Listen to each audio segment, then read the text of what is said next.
All right. Well, let's get started. So, welcome everyone. Thanks for joining Stroudwater's second annual Swing Bed Bootcamp. We're really excited to share some additional information with you all. Just for today, we have two speakers, myself, Lindsay Corcoran. I'm a principal at Stroudwater and lead our clinical quality team. And I'm also joined by Christy Bishop. She is a nurse by background, and she is also a consultant on the Stroudwater team and the clinical quality team. So very excited to be here, and this is going to be a great session. We are scheduled for 2 hours. I believe and plan on utilizing that whole 2 hours.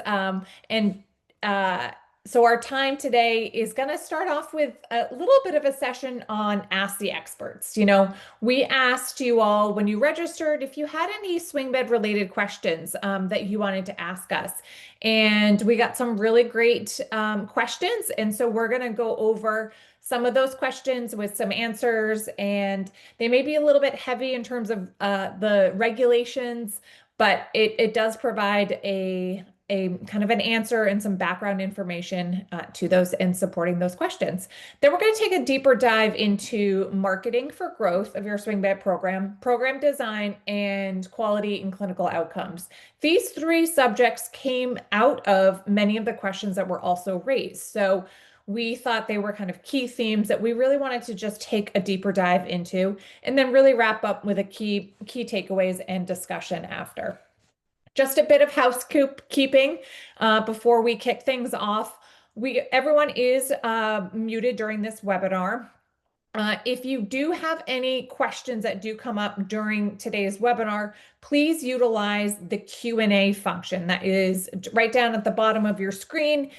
That Q&A will be sent to us. There is no chat function available in this webinar. The recording and the slide deck and any other supplemental material will be sent post webinar. There will also be a link in the email that you receive after today's webinar with a link to a survey that we've also created just to give us some feedback on today's bootcamp.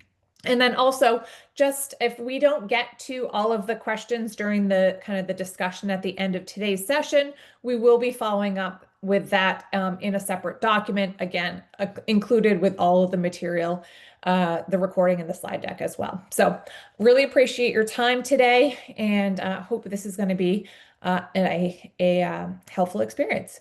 So just to kick things off, Christy's going to walk us through the Ask the Expert session. And really what we wanted to do is, based off of all of the questions that we did receive, we kind of started to kind of organize them into key themes. So our first area that we're going to cover is just some kind of more generalized questions that we did receive. Christy? Yeah, thanks, Lindsay. Again, these questions all came from you. And so we're going to hit these are also some of the questions that we receive from our hospitals that we work with across the United States too. So very, very good questions. So if you don't mind, go ahead, Lindsay, and start us off. The first question is, how do you know if you're eligible for a swing bed program in a PPS? So you have to be in a rural area. This doesn't include like a urban cluster. You have to have less than 100 beds. That excludes your ICU or your newborns. You have to be Medicare hospital provider, have to have that agreement. And you can't have had a swing bed program that was terminated less than 2 years of the application of resubmission. So if you've had one before and it's been over 2 years, you can resubmit for a swing bed program. And you do not have a 24-hour waiver for nursing waiver, which is under that COP there. We'll have lots of these little COPs, conditions of participation referenced throughout all of our PowerPoint here, and you'll get the slides too, so you can reference those and get more detail if you would like. And you do need to comply with the SNF, which is Skilled Nursing Facility Participation Requirements, which is like the resident rights, freedom from abuse and neglect and exploitation, social services, and the dental services, and then a few others that are listed there. Slide, please. Next question was, do we have to have a licensed social worker on staff, or can it be an RN or an LPC? Well, the answer is you're not all required to provide, are all required to provide a social service to your patients or residents.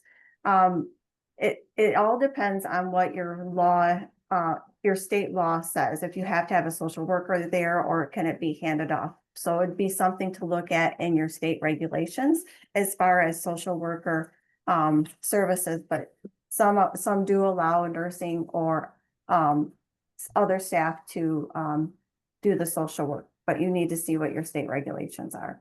Slide, And please. and I Yeah. would just add also, Christy, here, under the conditions of participation around social services, right, we should be ensuring that we are providing medically related social services to all of our patients. That does not require it to be done by a qualified licensed clinical social worker. So just to be clear on that, we do need to make sure that we are ensuring that services around social like services are being provided. Absolutely. Yep. Thank you for clarifying. So we're going to go into some documentation questions that you all asked. And the first question is on the comprehensive survey. And it was, does the comprehensive survey have to have to be in one document, or can it be in a different assessment form in different disciplines like PT, OT, nursing, nutrition? Your EHR systems are all different, and it should may not always allow you guys to document the comprehensive survey in one place. You just want to make sure that you verify all the requirements and elements are there for you to document, are accessible, and you can create quick references that are showing where each component is located, and that all the staff are educated on where they can find these components. And the caring of the swing bed patients must also have access to this on their records. The one thing I will also say is that when your surveyor comes in, you want to make it easy and very flowing for them to do audits, or if you're doing inside audits, to make it easy and beneficial for you to find all those elements. Doing a survey of on a few other hospitals that we have been to, a lot of our EHRs are very clumsy and clunky, and you're not able to find the documentation very easily. So we are going from one window to another, and when you're bringing in your experts to help the surveyor find these things, you really should be prepared and know where these elements are, so it's not so clunky and time wasteful for when they are there. And the COP is provided on the lower part of this slide, so you can get a little bit more detail on those. Next slide. So the next question is, what is a comprehensive care plan? A comprehensive care plan is a team-based, patient-centered plan to create a full assessment, a really good picture of what your patient is. It sets clear goals, timelines for meeting the resident or patient's medical, emotional, and social needs. Lists are all required for special services that include the patient or resident's preferences, their discharge goals, and documents of any plans or referrals returning to the patients if they're going to the community. So it's a team-based approach of what this care plan looks like. It's not just nursing. We're pulling in other disciplines to get those care plans, and we're working together to get these care plans set up for those patients. And here is your COP that will help you with that as well. I think a nice overview there, Christy. I think what the biggest thing I take away from looking at a care plan, right, is those measurable objectives and the different time frames for which you are able to meet a patient's medical, nursing, and mental and psychosocial needs. And bringing information about the patient from that comprehensive assessment, right? So that they're really complementary to each other, the comprehensive assessment and the care plan, and that you can kind of see where they are, have some of those connections there. Thanks. Again, another question we had on the comprehensive care plan is, what is the best way to document the comprehensive care plan? So each patient needs to have measurable outcomes, like she had mentioned before, with timeframes to meet the patient's medical needs, such as nursing, our mental and social needs that are identified through our comprehensive care plan. So we want to make sure that the services that we are furnishing are attained at the patient's highest mental and physical needs and well-being are being added. The services that we would otherwise be required but not provided due to the patient's exercise of rights, including the right of refusal treatment. So if they're refusing treatment, we also need to document, which we'll speak to that a little bit more later. Each patient has a specialized service or rehabilitation services provided because of the PASSAR recommendations. Include any of the actions or interventions for the patients who have had traumas in their past experience. So we want to make sure that we are addressing any trauma in their background and any possible ways that we might re-trigger some of those traumas. What was the trauma? What are things that cause them to be re-triggered? So we are making sure we are addressing those that is something that our cause are struggling with, is getting that trauma informed care implemented in their swing bed program. Let's see, the services provided or arranged by the program as outlined by the comprehensive care plan must meet professional standard quality, be provided by quality persons in accordance with each resident's written care plan. And we want to make sure that they have that competent and trauma-informed care.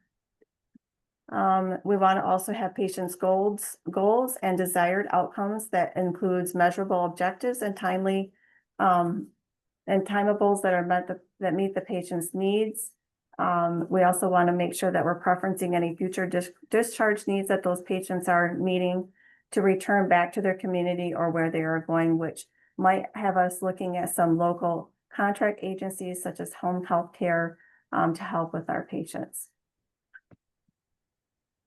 And part of that care plan, I would add, is really in partnership with the patient and the patient's family or caregivers, right? So there has to be that development that includes those folks and really understanding, again, preferences, as well as, future discharge plans. That is done in concert with patients and family caregivers.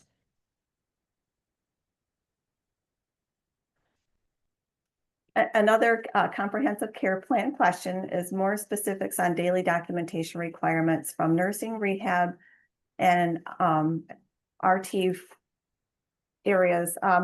Well, documentation requirements follow hospital policy, so we want to make sure that we're following our policies that we have written.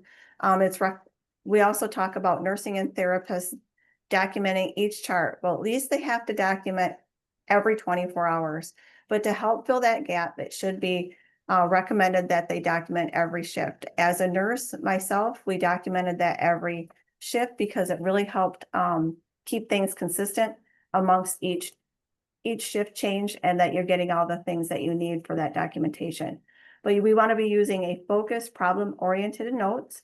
That way we're focusing on what they're there for, and we're getting all of the skilled need documented. Document that should show clear skilled need, treatments, patient tolerance, functionability, progress, and the reason for skilled care. So we want to be able to have that beautiful picture of our patient, why they're there, what kind of care are they getting, and are they progressing, are they not progressing? And we need to be able to read that and have that picture of our patient. Our therapy notes should include treatment times, our modalities that were used, and the patient's status and response to care. We also need to document whether or not that patient has refused care, because if they're refusing care, we need to also look into that too and why they're refusing. Slide, please. So we're going to get into some compliance questions. A few of you have asked a few of those. And the first one, if you don't mind, slide please, is we are a critical access hospital, and I believe the guidelines have changed or guidelines change and our surveys are done by DNV. Well, DNV still follows the CMS participation. The difference with them is they have what's called the DNV's NIAHO accreditation program, which includes the ISO 9001 quality standards. This is where they use their surveyors come in and they're looking for more process improvements. What do your quality systems look like? And more than a checklist, right? And they also come in every year instead of every 3 years. So they're looking at progression every year for you. So there's the difference with the survey, is that they look for more of, process improvements. What kind of projects are you doing? How are you improving your quality? So those are yearly surveys. Slide, please.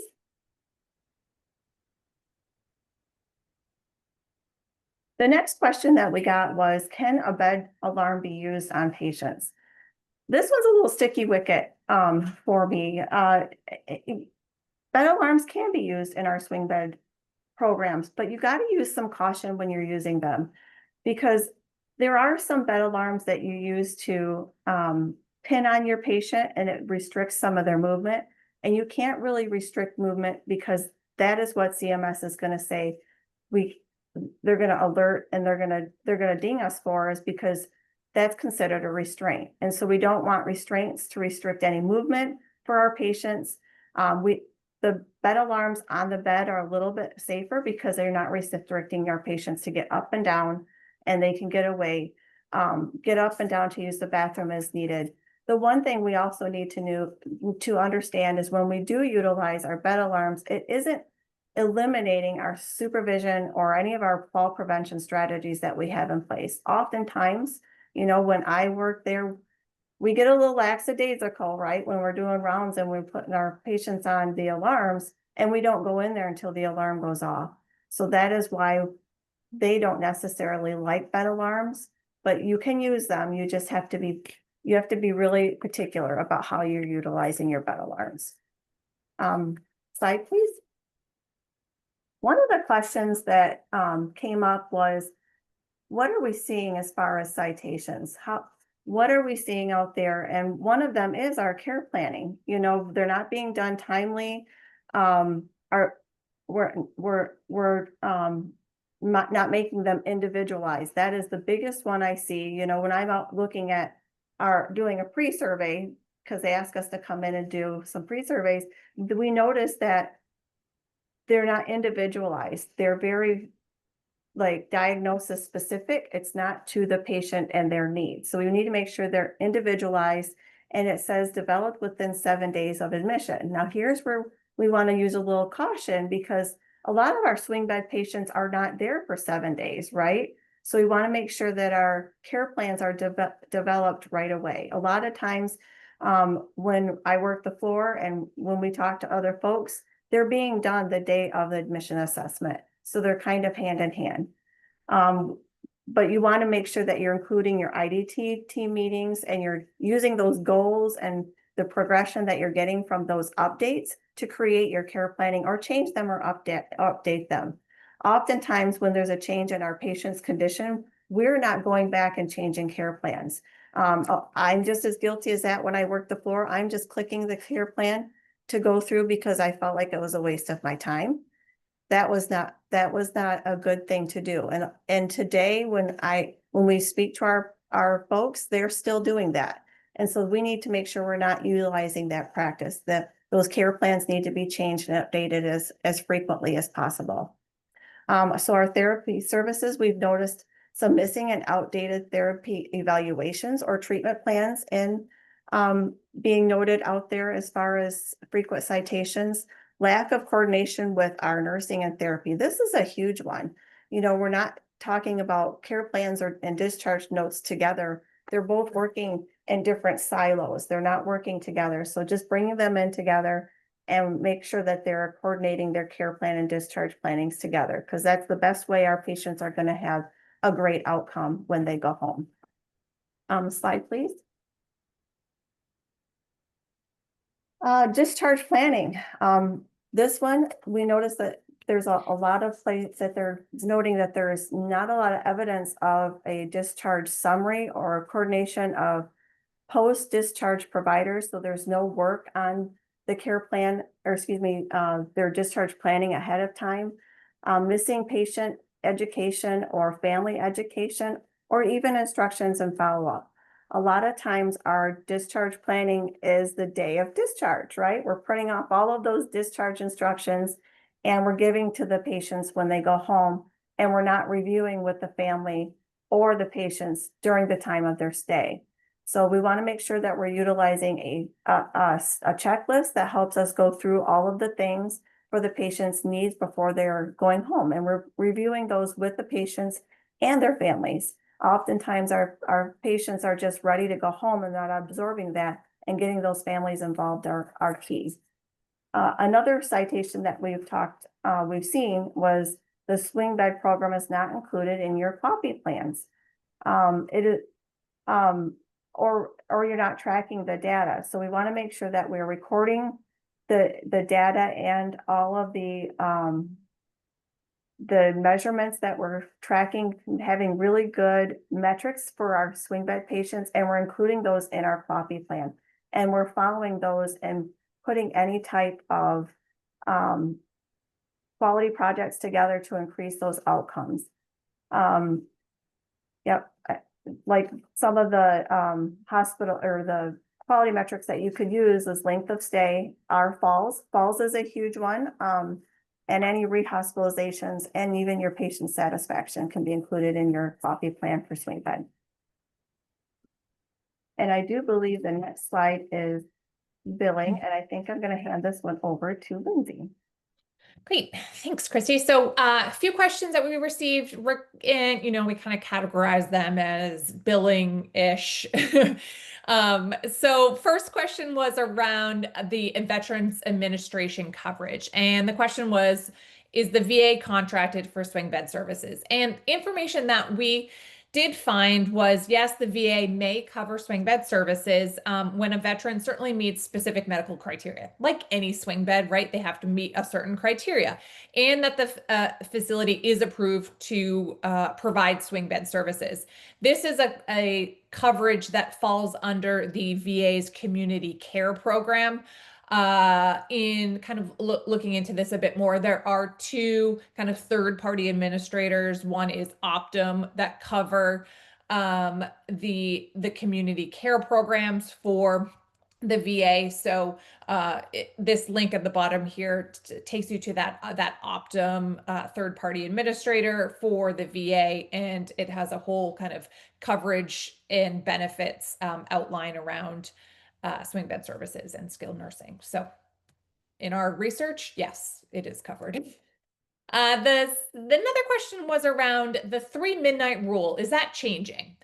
I have not seen anything that the 3 midnight rule is changing. And basically what that is, right, is Medicare requires that a patient, in order to be qualified for skilled nursing care or swing bed under Part A, Medicare Part A, they must have a 3-day acute stay, and it's a consecutive acute stay. It doesn't include any time in the emergency department or observation, and it also excludes that discharge day that they leave. They have to cross over that midnight, right? The one thing that, if maybe this question was in relation to, was the new kind of Medicare bundled payment program called Transforming Episode Accountability Model. So the TEAM model. This is a new kind of bundled payment program for PPS hospitals, and it's a mandatory participation. So if you are in a certain geographic area and CMS has said you have to participate, you have to participate. And they actually have just come out with a 3-day waiver rule for the participation in this program. So basically what that means is that any of the hospitals, the PPS hospitals that are participating in this model, they can discharge patients to a skilled nursing facility or a swing bed provider, which also includes critical access hospitals, without a 3-day hospital stay. So that's a waiver, similar to the waiver that we had during COVID. This really, obviously we need to make sure that if you are in this model, or if you are, maybe a hospital that you have kind of partnered with that is participating in this model, and you provide those post-acute care services such as skilled nursing or swing bed, you have to kind of follow some of these requirements, right? Patient must meet eligibility criteria for the team model. They also have to have that qualifying outpatient procedure, so those surgical procedures that are listed.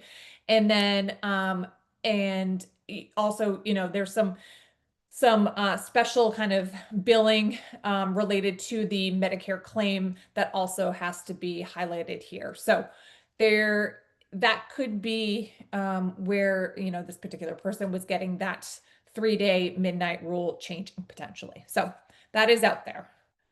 All right. Next question is around swing bed eligibility and coverage. And the question is, can we address critical access hospitals with limited beds? How patients are qualified for swing bed insurance coverage and reimbursement? So this question has a couple different areas that I want to just kind of touch on a little bit. Is how are patients qualified for swing beds? So in order to charge Medicare for a swing bed patient, you have to have certain criteria that must be met. That criteria is that the patient must be a Medicare Part A enrollee, and they have to have a benefit days for skilled nursing available. They must have that 3-day qualifying stay to be a swing bed patient. They must be of Medicare age or have Medicare due to a disability, disease, and they meet those eligibility requirements. They also must have a swing bed admission condition, which is also the same as that qualifying stay. So what they were in there for their acute stay and that qualifying 3-day qualifying stay must be that same condition that they're going to the swing bed program for. They also have to be admitted to the swing bed within 30 days of discharge. So you could have a patient that was discharged after their 3-day qualifying stay. They went home and, things did not go as planned, and they need to, the next best course of treatment for this patient would be, some type of skilled care. So we can bring them back to the swing bed program without having to redo a three-day stay within that 30-day window. And again, that condition in which they're coming back within that 30 days also must be that qualifying stay condition as well. It can't change and then you go to swing bed. Also, the patient's condition must meet the criteria for daily inpatient skilled nursing, rehab, or a combination of the services. We'll talk a little bit about kind of skilled care in just a minute.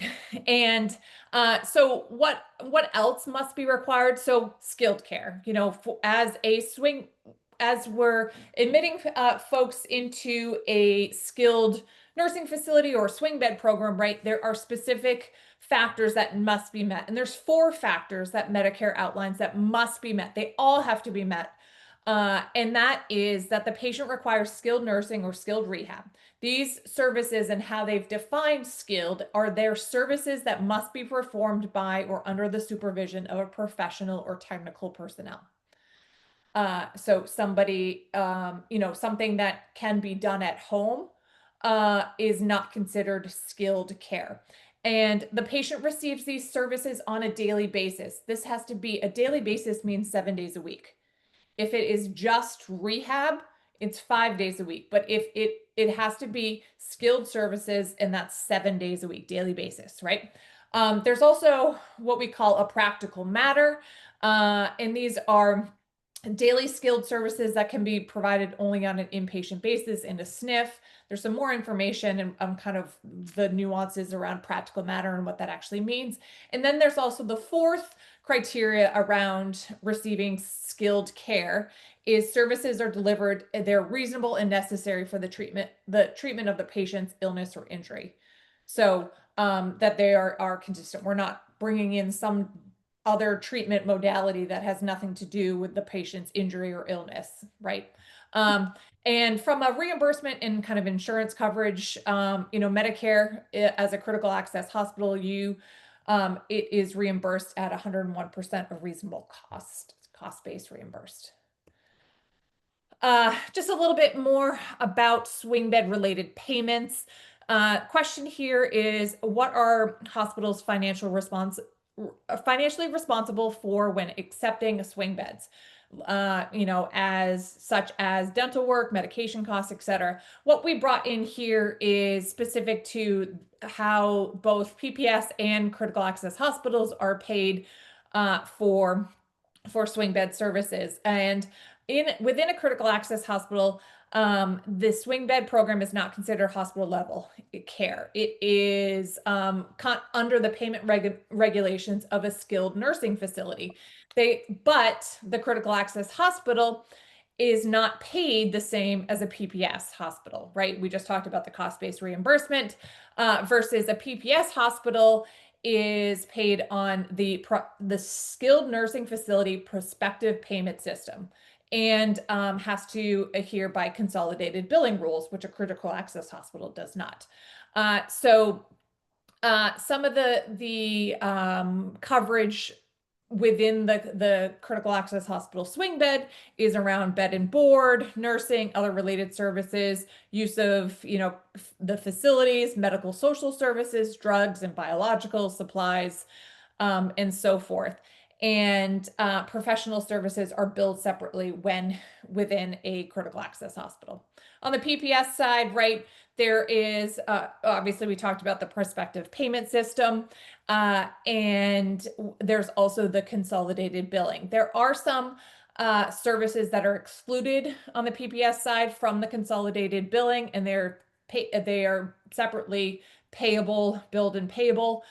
These would be, physician professional services, dialysis related services, ambulance services, certain chemo drugs, and so forth. So there definitely are some nuances between the two swing bed programs, whether it's admitted in a critical access hospital versus a PPS. Sometimes they're a little bit blurred. Sometimes they can get a lot confusing.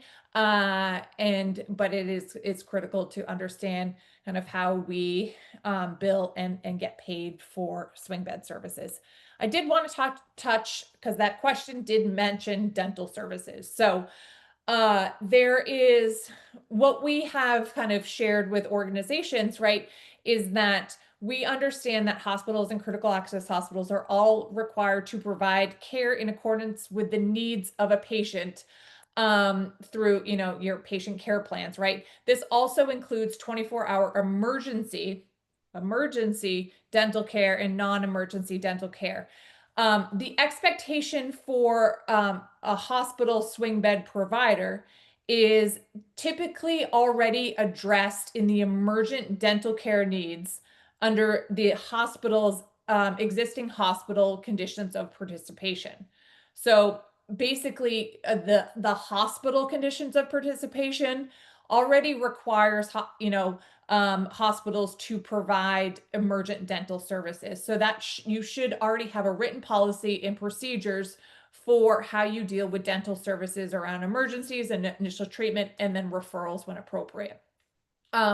We also want to make sure that we expect that critical access hospital swing bed providers are addressing those emergent dental needs, and that can be under the existing emergency services conditions of participation also. So if, again, we're addressing dental services in the hospital and emergency services COPs. So it is a little bit disjointed, but as long as we are doing the things that we say we're doing, it's included in our policies and our procedures, we should be good around that. Again, emergent kind of dental needs there. All right, moving right along, we have, and again, sorry, these next couple slides have a lot of text, so I don't expect you to read them all. I'm certainly not going to read them all, but I do want to hit some of the high points in how we answer some of these questions. But question here was around skilled nursing, right? How do we maximize swing bed stays using nursing services as justification outside of therapy? So as I said, certainly we can have just skilled nursing be provided for our patients. They do not have to have a therapy need to meet skilled services. They don't need PT, OT, and speech, although many patients do, right? They can also qualify for swing bed by meeting some type of skilled nursing. And that might be around kind of teaching and training, observation and management, some of the swing bed admissions that would be appropriate without that kind of active rehab component. These are just some examples here. You may have complex wounds, right? They need that skilled assessment and sterile technique to care for those wounds. You may have a patient with IV therapy that you have to, there's that skilled observation and administration of that IV therapy. It's not something that they could do at home. You need to have kind of nursing be the one to administer that. There may be a patient that has pain management needs, and that requires frequent assessment or titration of medication. Maybe we have to observe if we have to titrate that medication. So again, many of these do not require or need, direct rehab. They can be still skilled and outside of just having therapy needs as well. So do want to point that out for you all.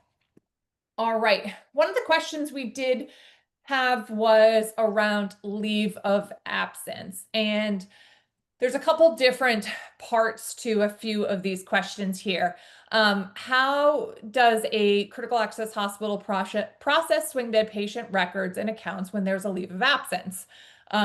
Basically, this example that's been provided, that this patient had a surgical procedure in the same facility during the swing bed stay. Is this a new account issued and a new record, or is it all under the swing bed account? So let's back up a little bit and talk about what a leave of absence is. A leave of absence, according to Medicare, right, is the purpose for a leave of absence for the purpose of instruction in a situation where the patient is absent, but they're not discharged. That's considered a leave of absence. And that could be reasons other than the admission to a hospital, another SNF, or non-participating portion of the institution. When we think there's also, if the leave of absence exceeds 30 consecutive days, a 3-day prior stay, or the 30-day transfer requirements as appropriate, we must kind of reestablish that patient as a new swing bed patient. Again, they have to have meet that Medicare criteria too.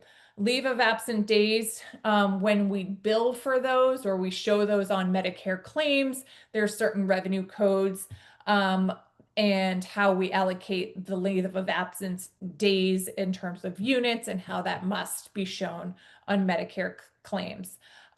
There's also an occurrence span code. And this is used when the leave of absence from and through dates. This would be for when we have hospitals leave of absence that are greater than kind of the 24 hours. So we want to make sure that we use the correct coding when we have a leave of absence. There's also a question that came in. What is the documentation required for a transferred swing bed patient who is sent to another facility, ED, for the evaluation and then returned back to the critical access hospital or admitted to another facility? And then also within that question too, should this be a transfer or discharge? And what is the transfer documentation that should be in the record? Or should this be determined once it is known the status of the patient at the other facility, etc.? So what we want to first start off with is answering the difference between a transfer and a discharge. So when we have a transfer of a swing bed patient, it's really generally when a patient is either moved from one location to another within the same level of care or reimbursement, right? So maybe we have a swing bed patient that is moves to a skilled nursing facility or a nursing home. That would be kind of that lateral transfer, right? If we have a discharge, it's really basically when the patient moves from a level of care to another facility or a unit. Maybe they go to acute care, maybe they have to go to inpatient psych or long-term care, or they're formally released from the hospital, or the patient expires. Or that is when kind of that discharge is triggered. Medicare certainly outlines and has a whole bunch of information around transfers and discharges. So one of the having to provide a notice before transfer. So if we have to transfer a patient, we must provide a notification to the patient or the patient and or patient family, right, of the transfer or the discharge and the reasons why that discharge or transfer is occurring. There also must be a copy that is of that discharge notification or transfer notification that is sent to the Office of the State Long-Term Care Ombudsman as well.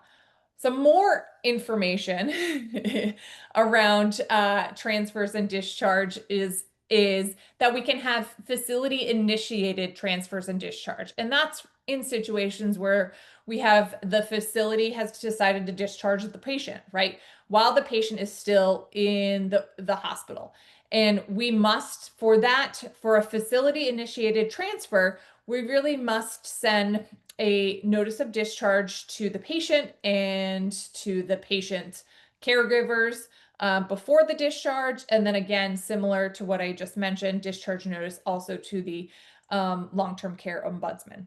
We also have emergency transfers, and it sounds like that question was coming from a place of maybe this was an emergency transfer where the patient or is temporarily transferred on an emergency basis, right? To either an acute care facility or this, it's still a facility initiated transfer, but the reasons for it is from an emergency standpoint. That notification that's required from Medicare may not, you may not have time. If it's an emergency transfer, you may not have time to notify all parties of that transfer. So again, when it is reasonable, that you can make sure those notifications do go out. Then lastly is the orientation for transfer and discharge. And this is basically saying and outlining that you must provide kind of the preparation of a patient when you do have a facility initiated transfer.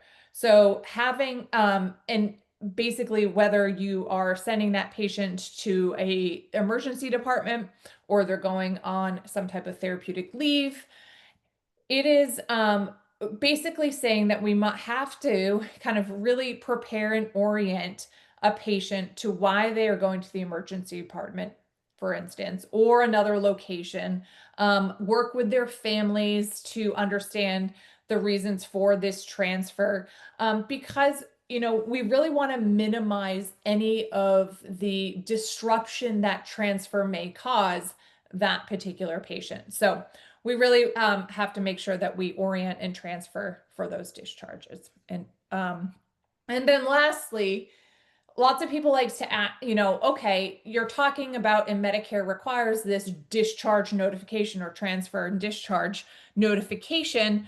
What do we need to include in there? Like, what is it that Medicare requires that is communicated and sent to various parties, patients, families, organizations? What does it include? Here's a great list of some of the contents of a discharge notice, and including specific reasons for the transfer or discharge, effective dates, specific locations, explanation Again, if this is going to the patient, right, they have the right to appeal the transfer or the discharge, and they can appeal this to the state level.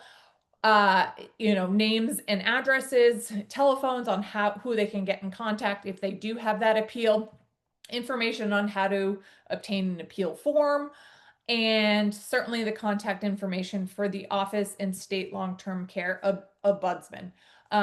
So, kind of taking this information, looking at your discharge notice will be key here, just to kind of cross and compare. All right, Christy. Yeah, that was a lot of information on discharge and transfer. Thank you, Lindsay. So our next question, we're gonna go into some pre-admission and admission questions that we've categorized.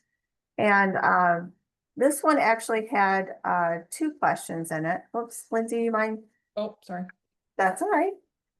So our swing bed's required to complete a new initial interview by nursing staff and discharge planning when they are changed from inpatient and acute. The second question that came was, are the providers required to complete a discharge summary from acute patient status and a new H&P when the patient is changed from acute to swing bed?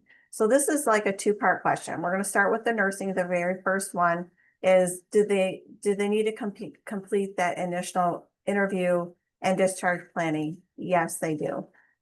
It's just just like any transition of care when they're coming, for example, from ED to your medical unit, you have to do that initial assessment and interview and start the discharge planning for an inpatient, right? From one transition of care to the other. This is exactly the same thing. You're going from another transition of care from inpatient to swing bed, and you have to initiate all of that again. And in regards to the provider doing a complete discharge summary from acute to the status for swing bed, yep. And I know our providers don't like to hear this. They do have to do the same thing. It is okay for them to carry it over. They just have to initial that there's no changes and date that. And the same thing goes with their H&P. They would have to do the same thing. So all of that is just the same as if you're transitioning your patients from one area to another. And we want to make sure that we're including, all of those notes in your documentation, that you're seeing the admission note for acute and then your admission note for swing bed, and they're in 2 different areas. And same thing with discharge summaries, that you can see they're in 2 different areas for acute, and then your swing bed has their own documentation. But that was a great question. The next was a patient choice question, and it was specifically in regard to a patient choice about providers. We have a hospitalist that rotate and cover swing bed patients. Do we have patients sign an agreement to the group of providers when they choose to come in to our hospital? The answer is yes. If you have physicians or medical staff, you must include them as part of their choice, and the patients need to have a choice, and we need to document what the patient's choice was when they have a choice to choose their physician. And we did include the COP here, the choice of attending physician as well. The next question is, we are trained to not do a PASR if you're placing a patient in a swing bed. When is a PASR required and not required? Does a PASR need to be completed when the patient is transferred from the hospital to another swing bed unit? So a PASR, excuse me, losing my voice. A PASR is not required for a swing bed admission, but if that patient does have a previous PASR, it must be reviewed and included as part of their comprehensive care plan on both parts of that question. So if they already have one in place, you do have to continue and include that in their care plan. Those comprehensive care plans. So skilled care, a patient is waiting, wanting home health, but we live in a rural area and the patient does not have a home health or OT lymph wraps. They have some lymph wraps that need to come out. on 3 times a week. So this is a wound that they need to have dressed 3 times a week. And we have exhausted all options and the patient can't drive and is homebound. They're asking if that patient can be considered a swing bed. Unfortunately, no, because it's 3 days a week. The patient could be a swing bed if they could have 4 factors of criteria. So the services must be performed under supervision or a professional or tech professional, like a nurse, the provider. The patient requires skills on a daily basis. So they have to have this wound care. And I know Lindsay had mentioned it earlier in one of our discussions about wound care. It has to be done daily. So this could be done daily, providing education. I've had them ask me about wound care on several occasions. You could teach the patients how to do their own wound care within your facility, and it has to be done daily. As a practical matter, we did speak to this earlier. It has to be a daily skilled service that can be provided by only an inpatient basis and a SNF. So it has to be done by someone who has that ability to do those services. The services delivered and are reasonable and necessary for treatment for patient illness or injury. So we are making sure that we are consistent in nature of severity of the individual's illness or injury and the individual's particular medical need and accepted standards by medical practice. So no, this patient would not require or not be allowed to be in a swing bed because it's a 3-day a week. So if this was a everyday lymph wrap of that patient's leg or limb, they would qualify. If the patient had a wound vac dressing and it is only changed every 72 hours, is it still considered a daily need? There is any guide on how long this should be considered a skilled, since the wound vacs can sometimes remain in place for longer periods for wound healing. Unfortunately, if it is not completed daily, it's not accepted. They have to have 7 days a week type of therapy. And wound care that is being dressed every 3 days does not qualify as a skilled need for those patients. So like such a patient with multiple comorbidities that need other skilled nursing to manage the problem of and recovery of that could possibly be required. So if they have a wound vac, but they're also needing diabetic education, you can include the diabetic education as part of the wound vac treatment, and that patient would require a swing bed service. So if they have you doing education on wound care that they could take home, and you're doing diabetic education, and then every 3 days changing the wound vac, as long as you're doing education with that patient daily as a skilled need, like a license, like a nurse providing that education, not just, something that isn't licensed to be provided. But did I speak to that rightly? I feel like I Yes. kind of rambled a little. What are the types of conditions that you would not keep in swing bed? This is a really great question because it's really facility individualized.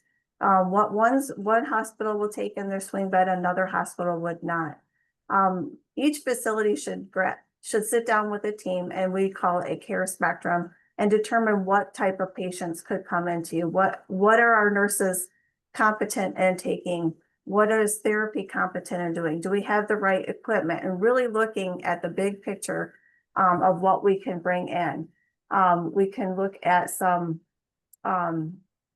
just sitting down with like your providers, your nurses, and looking at what types of patients. So some of the patients you would not take are things that are outside of the scope. So for example, long-term tube feedings are not skillable, or routine or maintenance of medication administration, maintenance therapy or after goals are achieved. We can't keep a patient in for maintenance. The CMS rule of thumb, if a non-clinical caregiver could safely perform the task at home, it is not a skilled need. Great. I do believe the last question is, what amount of care a CT telemetry is appropriate for someone who is in a swing bed. That will not get us in trouble with Medicare versus going back to acute, that will significantly decline. So some swing bed programs allow for patients with advanced care needs, such as ancillary services that is needed. If a patient has a significant change in their condition and cannot be managed with an adaptive plan of care, then the patient meets a medical necessary for observation or acute inpatient care, then moving them to another level of care is appropriate for those patients. It also is dependent on why the physician wants to continue monitoring them on telemetry to keep them on tele or not. Sometimes it's they're just looking at making sure that we change the medication, and they want to make sure that there's no different arrhythmias that is caused by the medication. It doesn't really necessarily have anything to do with their skilled need, but it's just something they're observing as well. So, slide please. Is palliative care scalable? Possibly. So when we think of palliative care, so example, if the patient is terminally ill and we're not getting them back to taking care of themselves, but we're trying to improve their mobility so it's easier for them to take care of themselves, or their family help them. So like a partial recovery. I'm sorry. Lindsay, do you mind? I'm having a hard time with my voice. Yeah, no, that's okay. Yeah, and so as Christy said, palliative care, is it scalable or not? It could be, right? When there is a skilled need, of course, anything that we're trying to skill, there must be a skilled need for that patient. So there may be, we might have rehab therapy, maybe something that's needed, and maybe that's not an improvement in a patient's condition may occur even when the patient has some type of chronic, terminal condition that may exist. You may have we provide here an example, right? You have a terminally ill patient. They may begin to exhibit self-care, mobility, and or safety dependence requiring skilled therapy. We're not going to get them to full recovery, or even maybe partial recovery, but we can provide the means that skilled therapy is needed to kind of maximize their kind of functional abilities, if you will. So again, if you do have, a patient end of life or palliative, right, making sure that you go back to that Medicare skill criteria, and do they meet those criteria? Oftentimes it's that skill criteria in that daily basis. Can they have that daily basis of skilled care? So and who is that personnel that's going to administer that skilled care is important there. All right. So that kind of wraps up our Ask the Experts. And I know that we've had some questions that have come through the chat. So hopefully we'll have some time to kind of start to answer some of those as well. Just a reminder, you can utilize that chat or the Q&A function and ask any of your questions. So we're going to take a deeper dive. Again, these were some key themes that came out of some of the questions that were posed. Some of the questions were around, how do we increase our swing bed census? What are some new marketing ideas for our swing bed program? And, what can we be thinking about instead of just kind of developing those relationships with case managers at our referral sources? Although very important, right? What else can we kind of think about, right?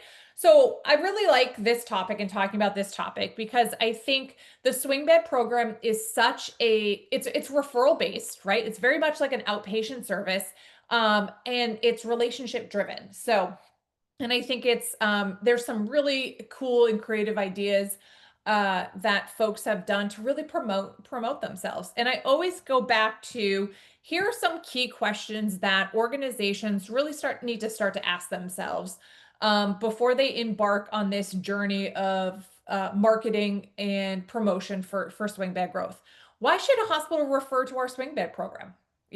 What is what makes our swing bed program stand out? Why should they even, trust us in the care of their patient? And do we even have does our community understand what a swing bed, let alone what a swing bed is, but what are the services that we can provide that of within our swing bed program? From an internal perspective, right? Are there opportunities to um, expand our capabilities, or are there opportunities to expand services related to the swing bed program that would allow us to increase volume, potentially increase the number of referrals, have different referrals be sent to us?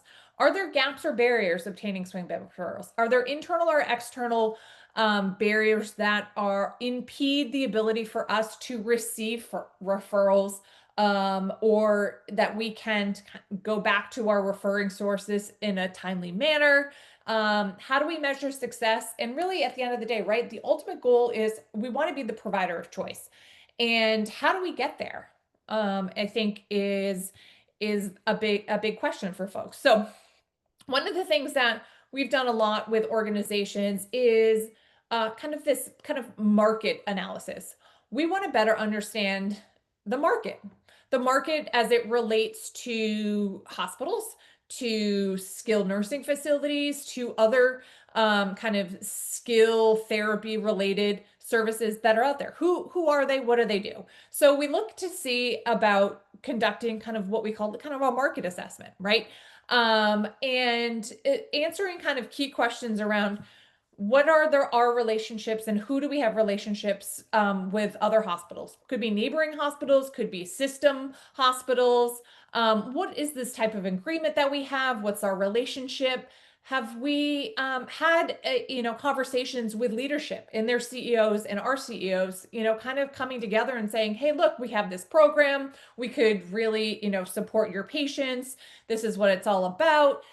Have there been conversations about the value and of the swing bed program articulated by our leaders, and our leaders of our organization? Have we, when we think about a market analysis, right? What are the different hospitals that are within our service area? What's our market share? What part of the market are we capturing, maybe from an inpatient perspective, right? We want to know that because those inpatients could be those potential swing bed patients. Where are people going? If they're not coming to us, where are they going to obtain services?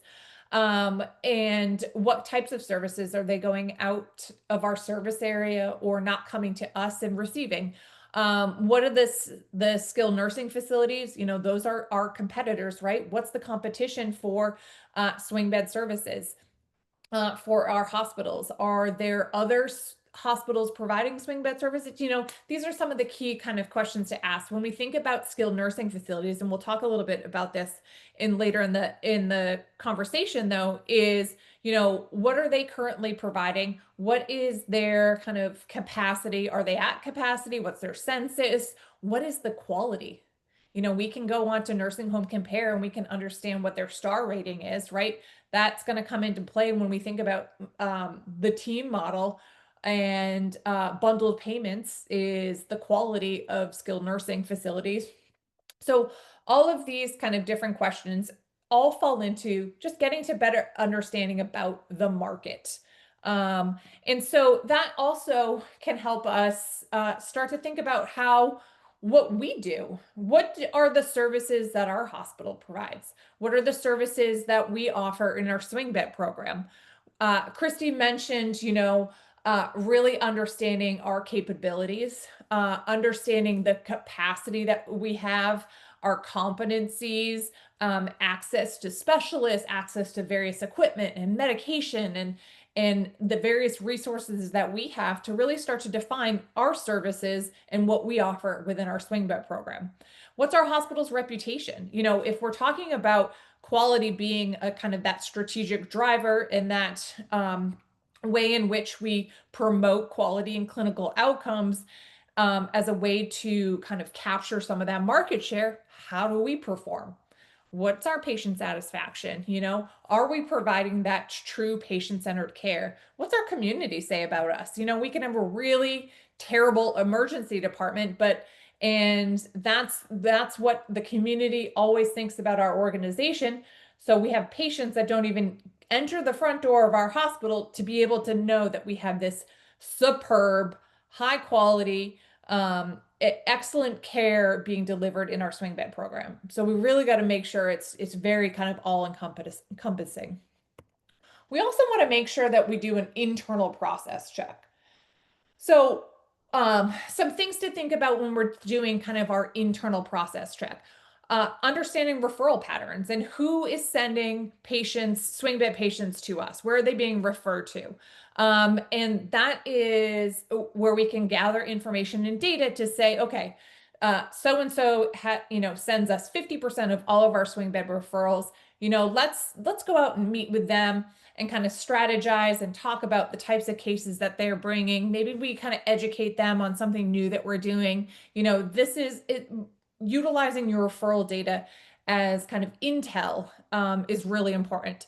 Have you really kind of tapped into your local physician market, your community providers? Understand, do you know where they send their patients? What are their referral patterns? Maybe why don't they utilize your hospital?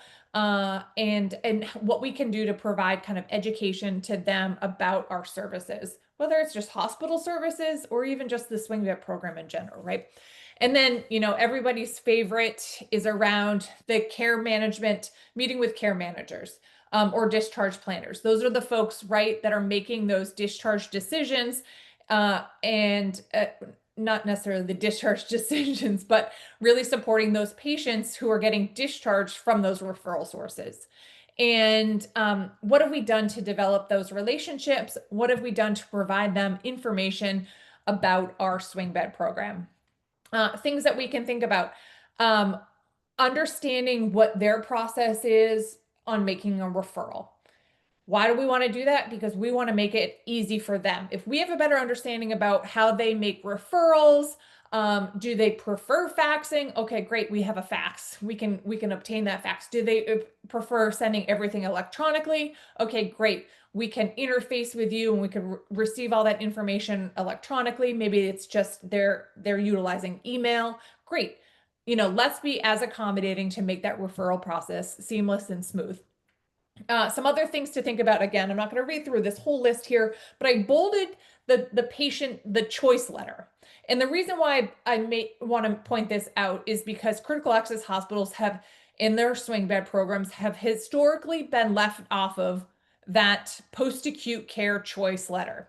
That letter that, you're giving your patients at the time of discharge, and they can choose based off of, information on quality, around location, around, who about kind of post-acute providers, nursing homes, SNFs, home health, also swing beds. We want to make sure that your hospital is included, your swing bed program is included on that list, and information about your program is accurate. And so patients can then, make those decisions, and you have a shot at receiving that referral. Some marketing and promotion ideas, right? Some of these are just kind of those true and true. We know they work, or maybe they don't work for your community because it's, nobody reads the newspaper in our community. So maybe a newspaper or, featuring different services or patient testimonials is not the way to go for your community. But there's lots of ways that we can kind of generate and promote our services, and obviously swing bed being one of them. Brochure comes to mind a lot as it relates to kind of marketing material for the swing beds program. Having a brochure, being able to put that brochure out in the community, at physicians' offices, in our hospital, passing it out to patients as they're leaving the emergency department. It's a great snapshot, right, of in marketing material for the swing bed program. So that's been around for quite some time. We have folks that do kind of mailers or little postcards, right, that promote a service or maybe an announcement, or have a little like picture and some a blurb about something, that is a great idea. So it doesn't get lost in maybe a newspaper. It's something that is out there for marketing material. We often see hospitals, right, utilize their website and social media to so making sure, so many times I've gone onto hospital websites and there is no information about swing bed, or it's under rehab, or it's called something, and it doesn't really kind of convey and if a patient's going to go and to the website and understand the types of services that they are going to receive, or what it is like to be in a swing bed in your facility, it's very bleak. It doesn't really paint that picture that really entices them that they want to come and receive skilled services at your hospital. Health fairs are great, whether it's at the hospital, in the community, whether you go to senior centers or you even go to employers, doing screenings and so forth, getting the name of your organization and the services that you provide out there. Chamber of Commerce or other types of businesses. We've seen kind of welcome packets for new people into your community. That again, you can promote your whole hospital and the types of services that are provided, and really kind of connect with folks that are coming into your community that may not be aware of the services being provided. Some other ideas: promoting through education, community education, connecting with a community to educate them about services, whether that is on a particular health issue that can really get tied back to the swing bed program, home health, outpatient therapy, and really kind of hone in on that patient choice, right? Because and maybe utilize language like, you always have a choice and we want you to choose us, or something along those lines.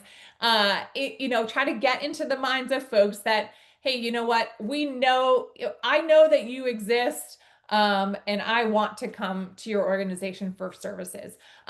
Offer to participate in a speakers bureau. So whether they have, a weekly or a monthly speaker session, whether it's at different associations or different meetings, community outreach programs, societies, get involved in being able to provide education through those entities as a speaker. Then there's some education presentations. Could those be, again, to your community? Could those be to providers in the community, or other kind of healthcare organizations, where you're educating on certain topics, but there's a tie back to the services that you provide, whether for swing bed or therapies or home health, and really kind of making that connection. You're doing that marketing promotion, but you're leading with education. And I think that is really valuable for organizations. Then we've got some out of the box ideas, and how you might be able to promote your swing bed program in kind of maybe a different way. Having some artwork or crafts, and kind of do a exhibit, if you will, that is supported by your swing bed patients. And how fun would it be that you can host kind of an annual or a quarterly exhibit, and you celebrate folks that have, graduated from your swing bed program and their art that they've created. How fun would that be? Do a podcast or a radio series. So think about a different, we see on the radio, right? It's promotion of our services, or, hey, it's breast cancer awareness month, and our service that we provide 3D mammography. Okay, that's great, but maybe is there an opportunity to do something different on the radio side, maybe like a podcast, a Q&A, with, your therapists, your nurses, patients, maybe sharing their a testimonial or their successes within your program. A snack and learn session. Maybe we go to senior centers or places where folks tend to gather and have informal kind of short mini sessions talking about swing bed services, talking, maybe utilizing some of those lunch and learn education, little snippets of that education. Think about doing a demonstration, whether it's stretching or different exercises to get somebody moving a little bit. That could be something that could be very, very interesting to think about. And then lastly, as around kind of that marketing and promotion for swing bed growth, is we really want to make sure that we identify improvement opportunities of our own program. And one of the best kind of data points that we can be asking is asking, where did you hear about us? You know, we want to understand if our marketing and our promotion and our reputation is actually bringing in referrals. So, you know, and you can easily build this into your, you know, patient intake or the questioning within your EHR to say, kind of, where did you hear about us? You know, what brings you, how did you hear about our swing bed program? And document that. And then that's great information and data to bring back to your marketing team, to your swing bed team, to say, hey, look, you know, folks are really resonating with our radio segments, and or they've really been you know, one of the providers out in the community is really kind of chatting it up and talking all about our swing bed services. Information that we need and would be really beneficial to our efforts, right? Make sure we have strong internal program processes around our clinical team. Make sure that we are tracking goals. We're assessing patient kind of outcomes, right?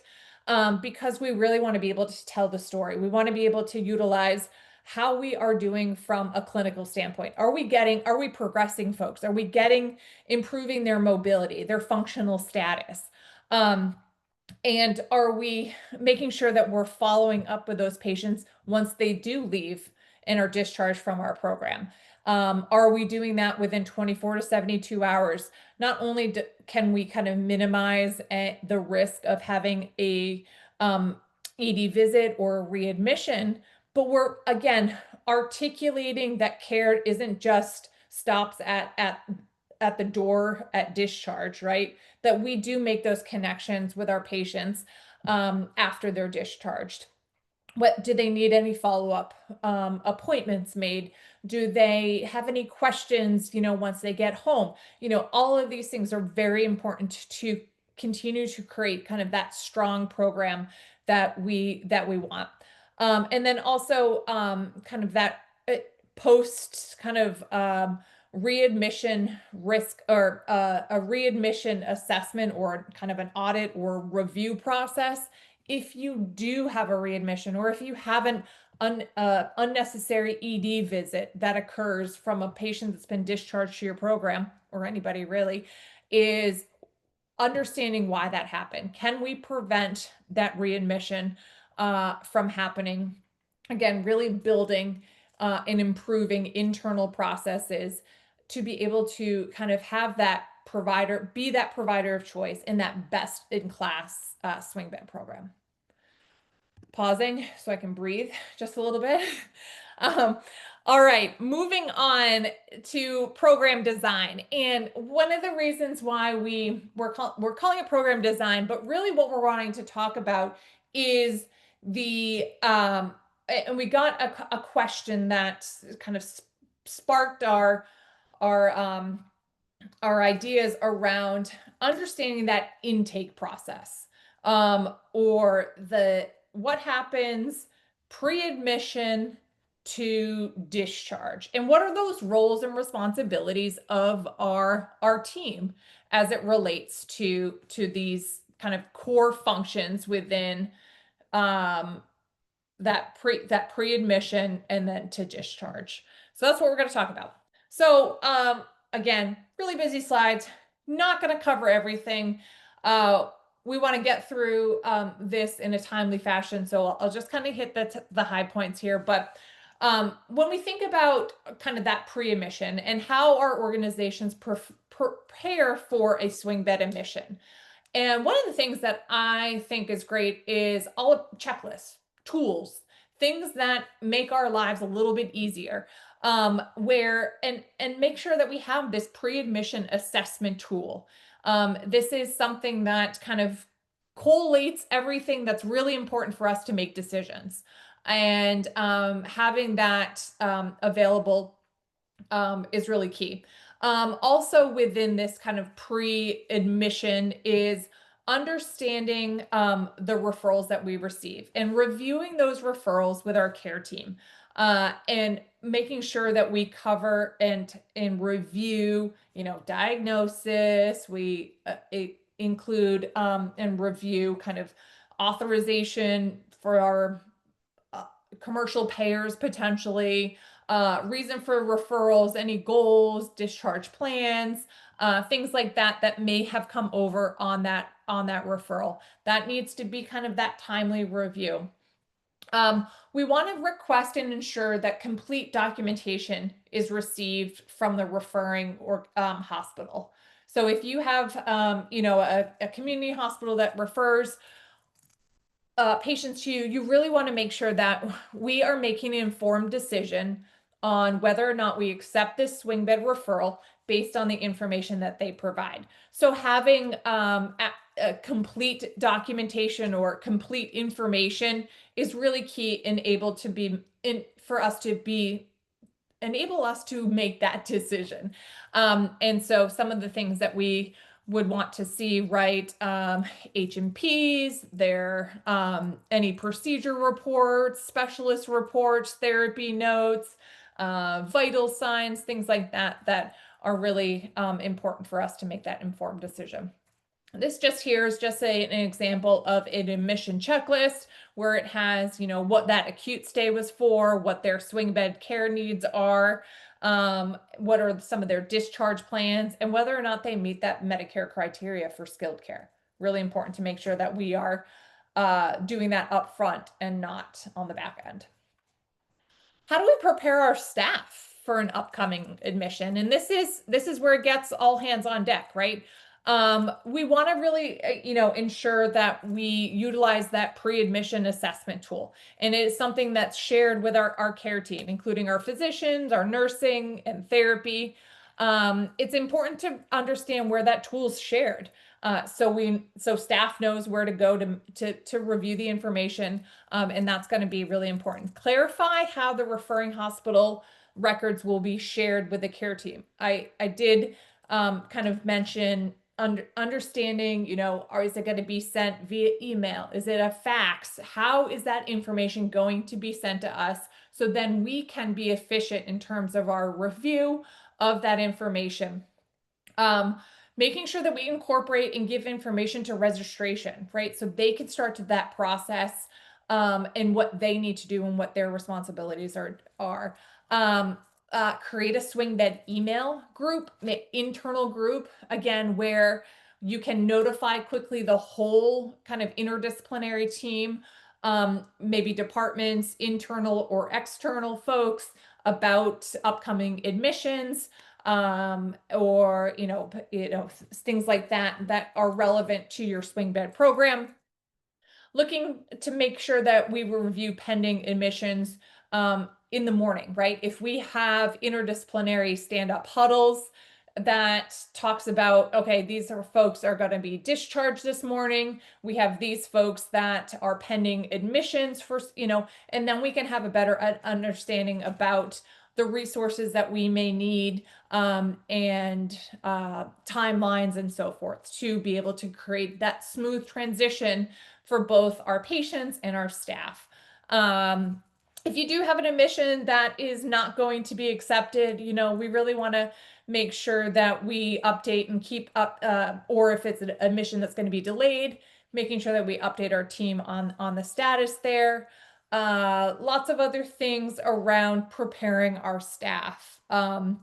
Making sure that we assign our nursing and what their roles and responsibilities are for that patient, that upcoming admission, and then designating staff to certainly make that transition for that patient as smooth as possible.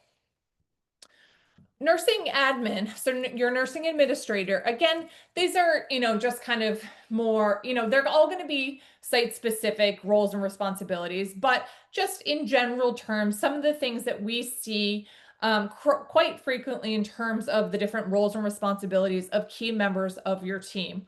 Nursing admin will typically ensure that there's adequate staffing, right? They want to make sure that our nursing to patient ratios and our skill mix really meets both acuity, rehab needs, and census, right? We want to provide kind of orientation to our patients about the swing bed program, go over policies, procedures, making sure that not only do our staff know about the swing bed program, but our patients are oriented as well. Communicate expectations to our team and our staff around how they document and support staff engagement, run and participate in the daily huddles, the interdisciplinary team. So really around that communication, oversee kind of that quality and patient satisfaction as well.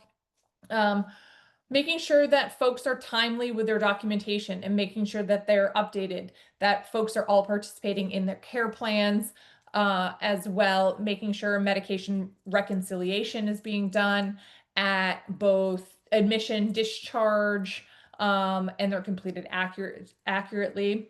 Have our, again, lots of things that nursing admin can be really responsible for as it relates to the swing bed program. Quality folks, really making sure that we are staying updated with current CMS requirements for PI or infection prevention, making sure documentation compliance is in check, and really participate in swing bed quality, right? Are we uh, making it, if you are tracking quality data as it relates to your swing bed program, do we submit quality reports? Do we participate in like a dashboard creation? Do we participate in performance improvement, type activities where we may need, the quality team or PI team to help and support that? Again, these are some of the roles and responsibilities of these folks. When we think about therapy and therapy director in general, is their responsibilities really kind of touch on teamwork, making sure that the team is collaborative, making sure that communication is certainly top notch across the team, the different modalities as the therapy director, uh, providing team education. So educating our nursing staff on potentially some kind of rehab skills, if you will, for our nursing folks. Oftentimes we see that, nursing does help and support some of the rehab activities to continue achieving or working towards the goals of the patients. So that would be really kind of an important education opportunity there. Educating the therapy team on policies and procedures and coding specifically. Reviewing documentation and supporting any performance improvement type activities. Participate in quality and clinical outcomes. Obviously, we have therapy as a major component of the swing bed program, and they do a lot in terms of mobility and functional status of our swing bed patients. So they hold a lot in terms of the outcomes, and then also really participating in that marketing and growth. Have them do a spotlight, have them be sharing what their role is within the swing bed program and how they support their patients from their own discipline, and highlight the different modalities as well is really key for a therapy director. Respiratory therapy, certainly following discipline specific regs, participate in the interdisciplinary team meetings as appropriate, complete assessments and documentation that support skilled need based on their discipline, and then also support and train nurses in treatment and documentation uh, would be important here. Pharmacy. So we are really think that pharmacy is a key member of the interdisciplinary team, and we want to make sure that that pharmacist is uh, documenting the medication reviews, um, and then conducting medication reviews on admission and whenever anything changes, participating in the med rec, discussing any medication concerns with providers and document those outcomes. They attend, again, the interdisciplinary team meetings. They also identify any potential medication related signs or symptoms when we're discussing specific patients within our interdisciplinary teams. um, Developing patient medication education tools and provide that education. This, oftentimes we have somebody doing the discharges, likely it's a nurse, but if you have a patient that's going home on a new med, or they're in the swing bed program because they're on a new med and we're adjusting dosage and we're having to observe and we're having to assess, having pharmacy there would be a real value add, and having them be the one providing education to the patient and to the family as well, if that's attainable for your organization. Provider, we know that the provider plays a significant role in the swing bed program as well. And from the pre-admission process all the way to the discharge, there's documentation needs, there are reviews, there is participation in the interdisciplinary team meetings as well, that the provider, if able, would be a part of as well. So I think one of the key um, roles and responsibilities for the provider too is really understanding the skilled criteria, right? Because at the end of the day, they're the ones who are going to sign off. Lots of times they depend on the clinical team, the care team, to make some of those skilled decisions and whether or not to accept a referral. And they depend on them, but at the end of the day, right, they're kind of signing that referral. So we want to make sure that they do have that good understanding about um, skilled needs for patients. We want them a part of any marketing and promotion as well. And so that they can then go out and talk to peers, their own peers, about the program and the value of the program. So they need to be educated and aware of the swing bed program.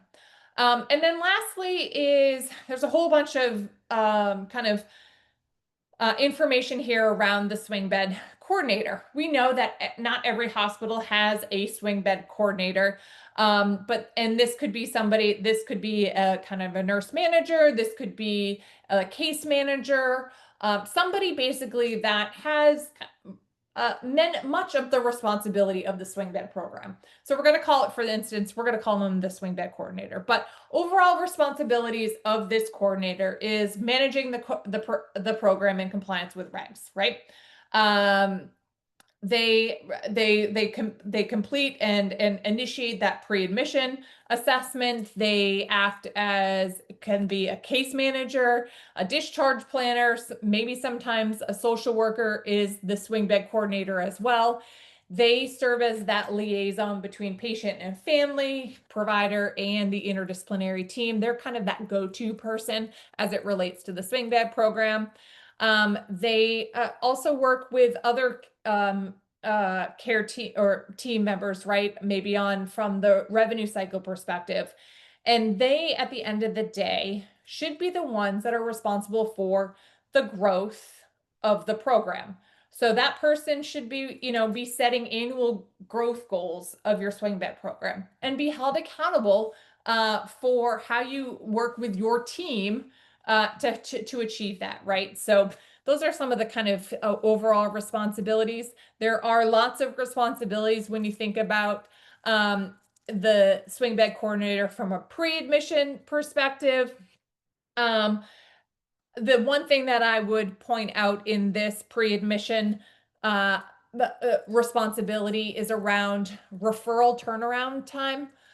I think if you have referrals, that the time in which you get back to that referral source in 24 to 48 hours, that hospital has already gone down the street to another program and sent that referral. We need to be timely and efficient with our turnaround times of our swing bed referrals. We like to say a goal is 4 hours to review and make that decision for that external referral. It says 1 to 4, I'll give you 4 hours. Lots of times, when I ask folks, how long does it take? And they say, 24 hours. Well, 24 hours, somebody else has made that decision, that patient's going elsewhere. So really want to get that down. Also, there's responsibilities during the swing bed stay. Again, orienting around the swing bed program, collaborating with our revenue cycle team and business office. And then, certainly there's lots of things that we need to be meeting from a regulatory perspective that must be, from documentation and patient rights and so forth are key here. And then certainly there's discharge, and whether that is tracking and reporting data associated with the performance of the swing bed program.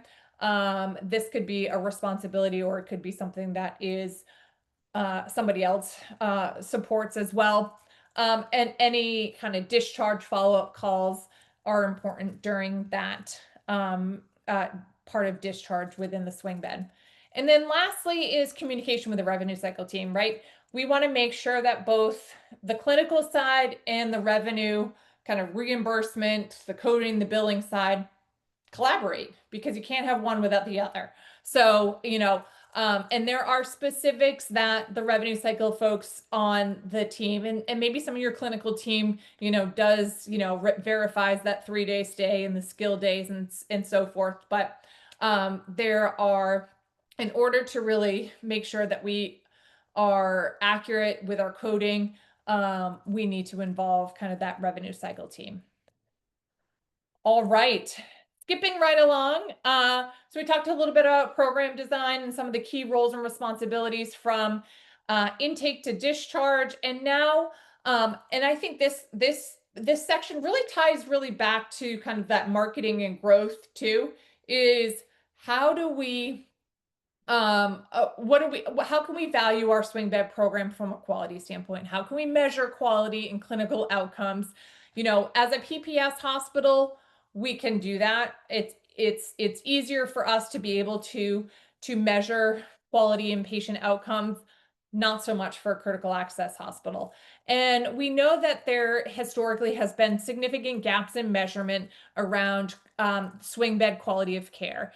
And, there have been kind of major movement in the swing bed quality of care dating back till 2014 through the Impact Act, and then the NQF measurement application partnership, all have really emphasized quality in SNFs, home health, long-term care, hospice, inpatient rehab facilities, but not critical access hospital swing bed programs.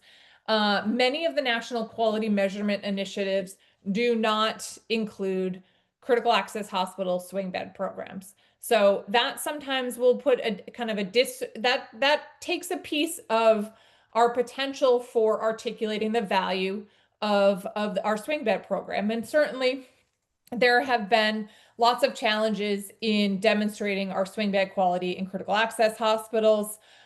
We know, again, skilled nursing facilities and rural PPS hospitals with swing bed programs all submit the minimum data set, the MDS, to CMS. Critical access hospitals do not. The MDS is where they are measuring improvement in certain aspects of mobility and functional status of our patients. Critical access hospitals are exempt from that.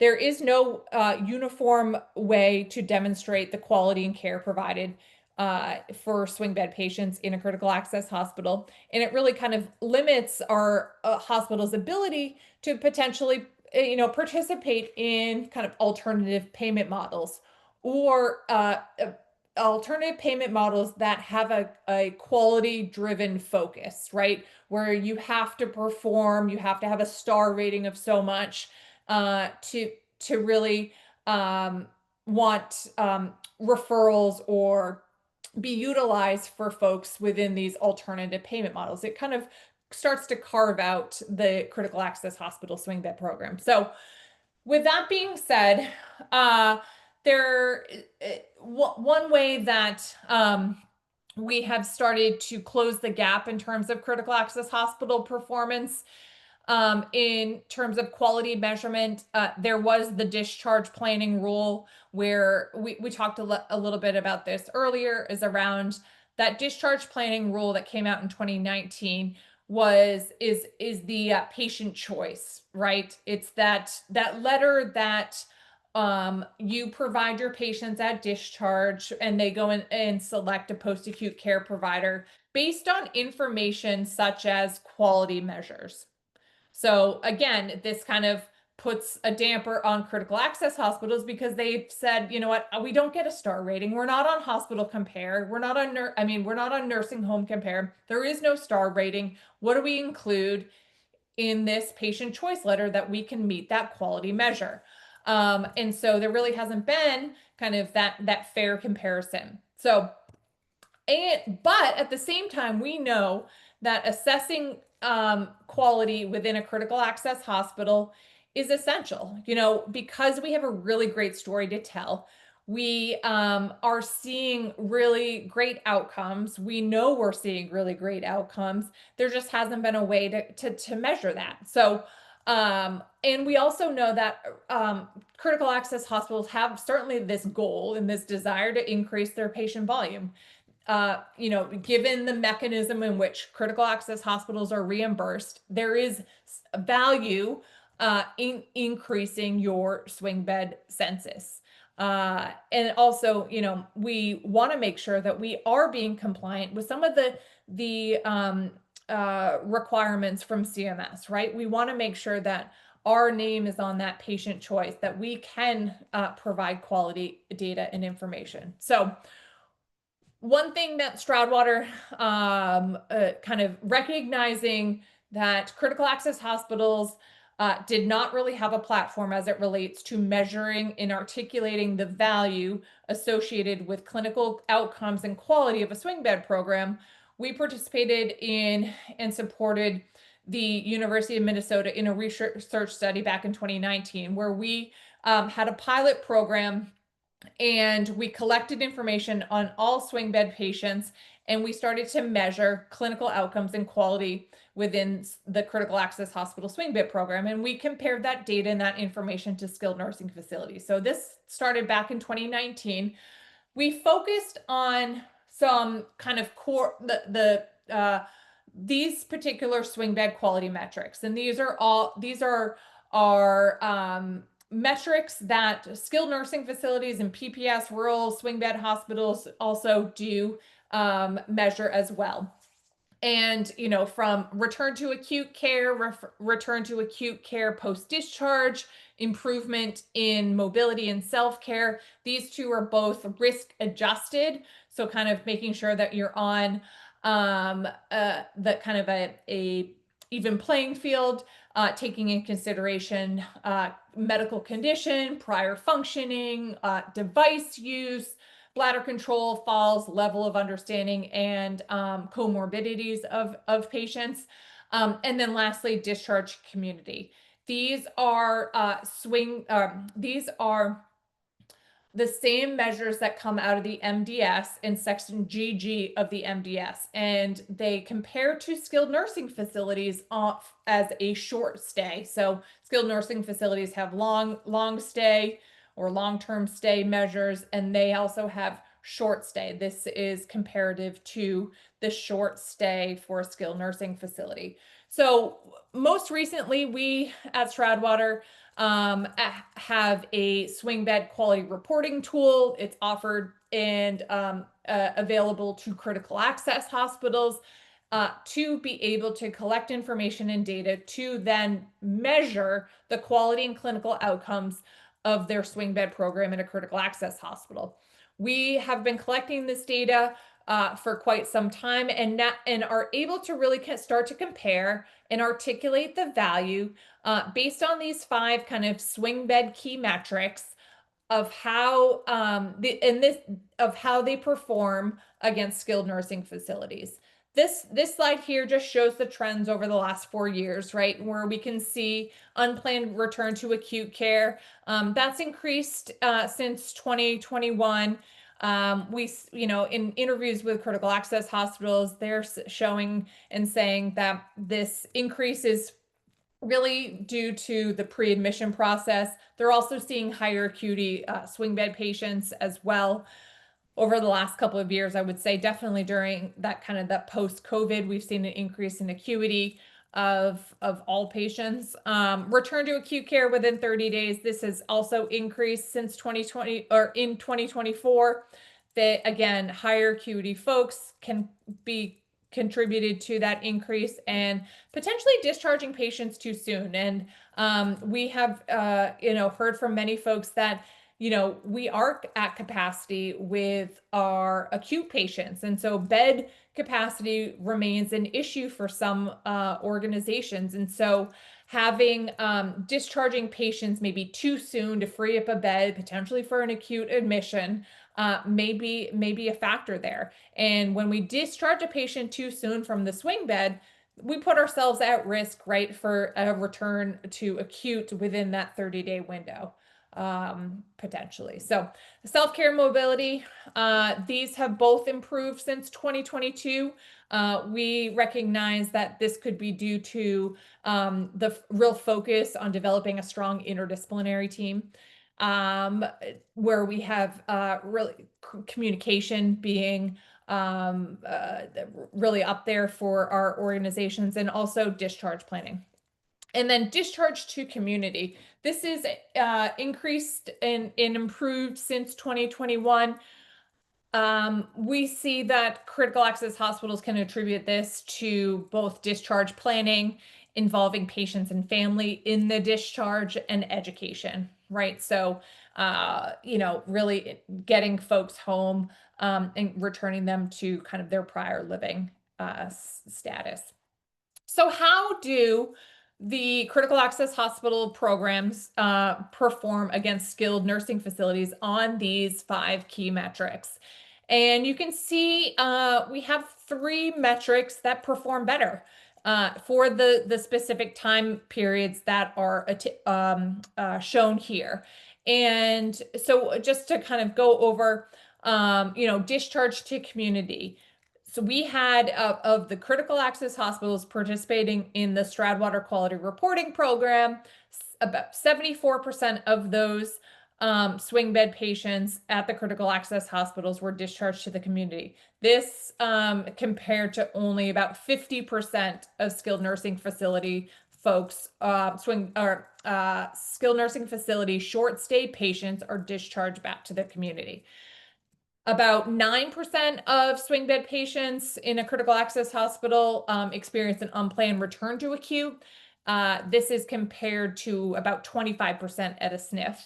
9% of CAS swing bed patients had a return to acute care within 30 days post-discharge, while the skilled nursing facility was at about a 10.5%. So we performed better on those 3 metrics than a skilled nursing facility. Where the SNFs performed a little bit better was on those risk-adjusted performance improvement on both mobility and self-care. And, we see, by not much though, if you can see the percentages here for their performance. So, despite some of those metrics being a little bit lower than the skilled nursing facilities, we think that, again, the critical access hospitals is either in line or, um, getting and improving to be better than a skilled nursing facility in terms of those two outcome measures or performance improvement measures. Some other information and data that we also collect within the swing bed quality reporting program, and these also compared to skilled nursing facilities, is the influenza vaccine. We have a slightly higher percentage compared to skilled nursing facilities. We also collect information on new or worsened pressure ulcer and injuries. We had about a 1.7% of patients experienced a pressure injury or ulcer compared to 2.4% at skilled nursing facilities. And then we also had falls with injury, 0.2% compared to 0.8% at skilled nursing facilities. So ranked better there. The one that we ranked slightly higher, or no, sorry, where SNFs ranked slightly higher than critical access hospitals was on the pneumococcal vaccine rate.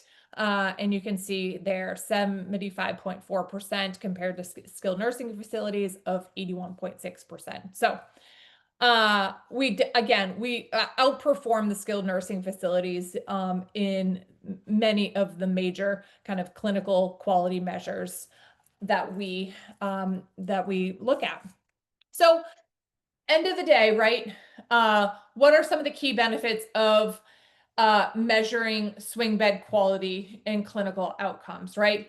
And why would it be important to participate in a swing bed quality program? So you do have access and that you're able to measure and articulate the value that you're creating within your swing bed program. So you can utilize that for marketing and promotion and growth. How you can utilize that information to talk and communicate with providers, with referral sources. You have the ability to kind of benchmark and compare yourself, whether it's to peers, to other critical access hospitals, state and national levels, to skilled nursing facilities, to neighboring PPS hospitals that also have swing bed programs. There's certainly lots of benefits as it relates to the swing bed quality reporting program and having the ability to capture data and information and be able to kind of compare kind of key quality metrics of performance. So I leave you with that. And I do just want to, I know we're just right at time. And I see that we're having some really great kind of Q&As in the Q&A section. So before this meeting ends, if you do have a question, make sure that you drop it into that Q&A section before we wrap up. We're likely not going to be able to get to all of them, but I do want to make sure that we will be providing the document with the questions and the answers when the slides and the recording get sent out. So just some key takeaways for everything that we talked about, from asking the experts and answering some of your specific, skilled nursing questions and Medicare criteria questions and rules and regs. And we really want to provide you with some key takeaways. And that being, swing bed success starts with strong foundations, having, internally, having your processes, your procedures down, making sure that from pre-admission to discharge, we're providing that patient-centered care. We're meeting the regulations kind of set forth by Medicare and following Medicare guidelines. We know how important documentation is in meeting many of the criteria. Not only do we document skilled care and our information about our patients, but that drives lots of other things like quality measurements and clinical outcomes. That drives billing and coding, so really having documentation really drive kind of your outcomes. interdisciplinary teamwork, it's non-negotiable, right? Every organization who has a swing bed program should have an interdisciplinary team. You all should have kind of policies and procedures that outline the roles and responsibilities for your team and each member of your team, and what's kind of expected of them.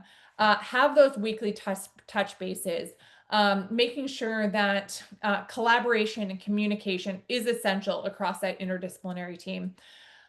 Leverage data to tell your story, right? Whether it is looking at our referrals, asking our patients, how did you hear about us? Tracking outcomes, looking at readmissions, looking at functional improvement opportunities and patient satisfaction.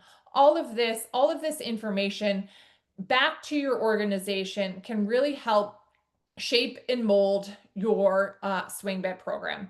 So make sure that you are leveraging data and information to make those informed decisions, whether that is we want to, maybe consider marketing and promoting our services to this other kind of tertiary care facility, or a referral center. Maybe we need to do,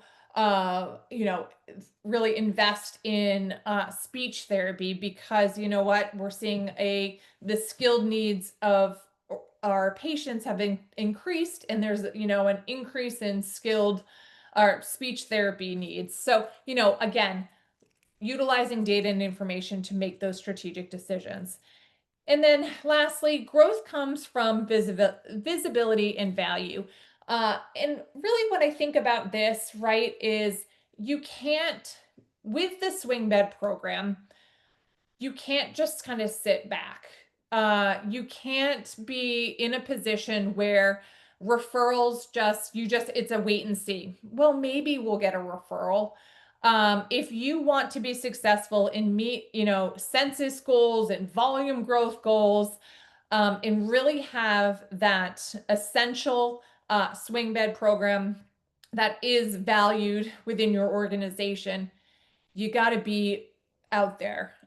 You got to be developing those relationships, communicating and being out with our staff and educating our community.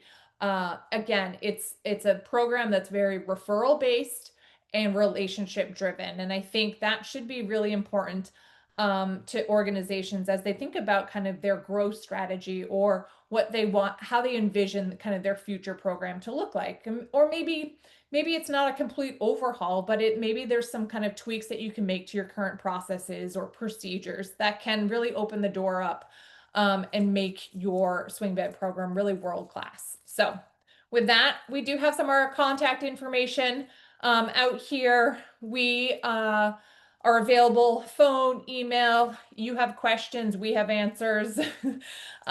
We do have some information that's included in the appendix. It's just an expansion of some information around the comprehensive assessment and the care plans, and some daily documentation that we've also included for you all.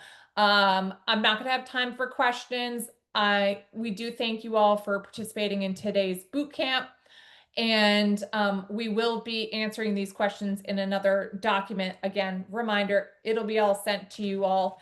In the email that you do receive, there will be a link to a survey. We'd love to hear your thoughts about today's boot camp. We'd love to hear if there's improvement opportunities. Your feedback is certainly welcomed. And we hope to see you all at the next boot camp. So with that, we'll sign off and have a great rest of your day.